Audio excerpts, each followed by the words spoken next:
जर तुम्हाला कोणाचा फोन आला आणि त्याने पैशांची मागणी केली तर त्या मागणीला अजिबात घाबरू नका, कारण पुण्यात एक धक्कादायक घटना घडली आहे। सायबर गँगनं पुण्यातल्या एका इंजिनियरला डिजिटली अरेस्ट केलं। आता तुम्हालाही असं कोणी डिजिटली अरेस्ट करू शकतं का? नेमकं काय हे प्रकरण डिजिटल अरेस्ट बघूया।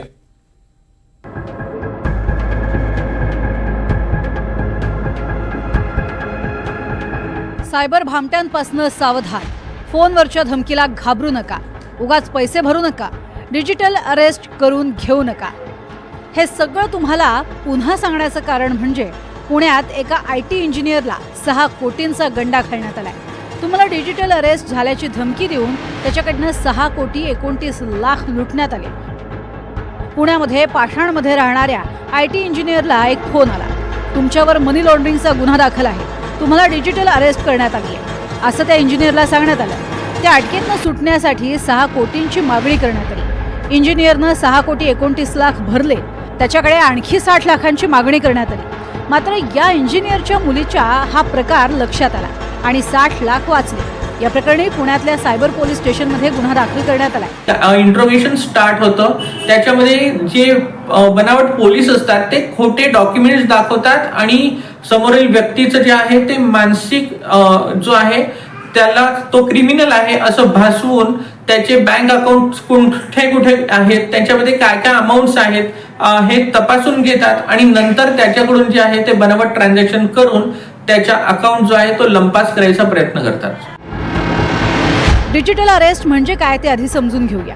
डिजिटल अरेस्ट म्हणजे एखादी व्यक्ती पोलीस किंवा तपास यंत्रणांशी संबंधित असल्याचं सांगून फोन करतो।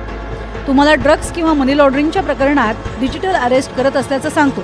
तुम्हाला सतत फोन करून किंवा मेसेजेस पाठवून तुम्हाला डिजिटल अरेस्ट झाल्याचं सांगण्यात येतं। या गुन्ह्यातनं सुटका हवी असेल तर पैशाची मागणी केली जाते।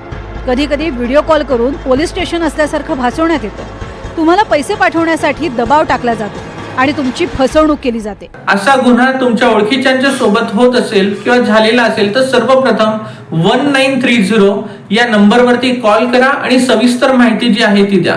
याच्या सोबतच सर्वात महत्त्वाची गोष्ट काय आहे, तुम्ही याची ऑनलाईन कंप्लेंट पण करू शकता। भारत सरकारचं national cyber crime reporting portal आहे की ज्याच्या वेबसाईटचं नाव cybercrime.gov.in आहे। सो cybercrime.gov.in बेसिकली या वेबसाईट वरती जाऊन तुम्हाला आलेला नंबर कुठला होता, त्याच्याबद्दल ऑलरेडी कोणी कंप्लेंट केलेली आहे का हे सुद्धा चेक करू शकतात। अशा प्रकरणात अत्यंत सजग राहण्याची गरज आहे। AI मुळे तुमचा आवाज आणि चेहरा वापरूनही धमकी दिली जाऊ शकते। त्यामुळे तुमच्याकडनं कुणीही पैसे मागितले तरी खात्री केल्याशिवाय कुठलंच पाऊल उचलू नका।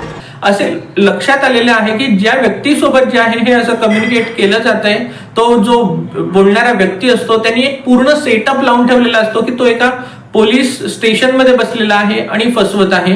सो इथे महाराष्ट्र पोलीस असो किंवा सायबरचे पोलीस आहेत किंवा विविध डिपार्टमेंटचे पोलीस आहेत, यांच्या बोध चिन्हाचा वापर करून जे आहे ते फसवलं जातं। सर्वसामान्य लोकांना ते आयडेंटिफाय करता येत नाही आणि ते सायबरच्या जाळ्याला मध्ये अडकतात। बेसिकली याला डिजिटल अरेस्ट असं म्हणतात। डिजिटल अरेस्ट मध्ये बनावट पोलीस हे व्हर्च्युअली तुम्हाला अरेस्ट करतात असं भासवतात आणि तुमच्या अकाउंटचे पैसे जे आहेत ते पळवून घेतात। कुणीही तुम्हाला फोन करून OTP आणि अकाउंट नंबर विचारला तर सांगू नका। तुम्ही काही गैरव्यवहार केले नसतील तर मुळीच घाबरू नका। तुम्हाला कुणीही डिजिटल अरेस्ट करू शकत नाही। Bureau report, NDTV Marathi, Mumbai.